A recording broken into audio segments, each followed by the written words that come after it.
87 কেবি ছবিটিকে 60 কেবির মধ্যে আনার জন্য প্লে স্টোরে গিয়ে ফটো রিসাইজার বলে অ্যাপটা ইনস্টল করে ওপেন করব। তারপর সিলেক্ট ফটো ক্লিক করব, কিছু পারমিশন চাইবে, অ্যালাউ করে দেব। যে ছবিটি রিডিউস করব সেটি সিলেক্ট করে ডান করব। ছবিটি সিলেক্ট করে ওপেন করব। রিসাইজ অপশানটা রয়েছে, সেখানে ক্লিক করব। আমি 50% করে নিচ্ছি, আপনারা নিজের মতো করে নেবেন।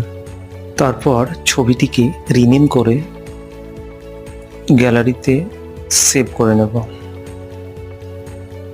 এখন আমরা গ্যালারিতে গিয়ে চেক করব ছবিটি রিডিউস হয়েছে কিনা। ছবিটি 28 কেবির মধ্যে কমপ্লিট হয়ে গেছে।